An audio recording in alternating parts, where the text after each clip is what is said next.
పసిపిల్లల నుంచి పండు ముసలి వరకు ప్రతి ఒక్కరూ ఫోన్ వాడేవాళ్లే.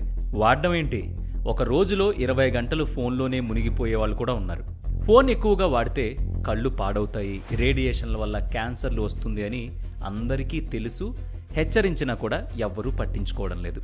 ఇప్పుడు కొత్తగా వచ్చిన సర్వే కూడా ఫోన్ల వల్ల అనేక అనర్థాలున్నాయని చెప్పకనే చెప్తోంది.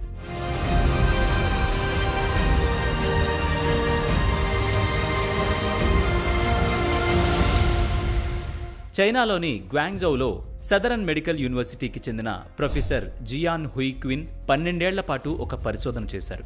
యూకే బయోబ్యాంక్ నుంచి 37 నుంచి 73 సంవత్సరాల వయసు గల 2,12,046 మంది ఈ అధ్యయనంలో పాల్గొన్నారు. వీరంతా 12 ఏళ్లుగా మొబైల్ వాడుతున్నారు.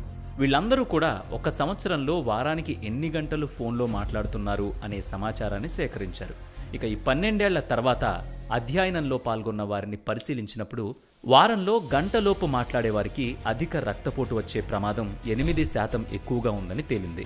3 గంటల పాటు ఫోన్లో మాట్లాడే వారికి 13%, 6 గంటలు మాట్లాడే వాళ్ళకి 16%, 6 కన్నా ఎక్కువ గంటలు మాట్లాడే వారికి 25% హై బీపీ వచ్చే ఛాన్సెస్ ఉన్నాయి. ఇక జన్యుపరమైన సమస్యలు ఉన్న వారిలో హై బీపీ 33% అధికంగా ఉంటుందన్నారు. మనం ఫోన్లో మాట్లాడుతున్నప్పుడు రేడియో ఫ్రీక్వెన్సీ ఎనర్జీ తక్కువ స్థాయిలో విడుదలవుతుంది. ఈ ఎనర్జీ ఎక్కువసేపు ఎక్స్పోజ్ అయితే రక్తపోటు పెరుగుతుంది. ఇది గుండెపోటు, పక్షవాతానికి దారితీస్తుంది. దీనివల్ల ప్రపంచంలో అనేక మంది అర్ధాంతరంగా చనిపోతున్నారు. ఫోన్లో మాట్లాడకుండా ఉండడం కష్టమే కాబట్టి వీలైనంత వరకు మాట్లాడే సమయాన్ని తగ్గించడానికి ప్రయత్నించండి. ఎందుకంటే ఫోన్ మాట్లాడడం కంటే ప్రాణం ముఖ్యం కాబట్టి.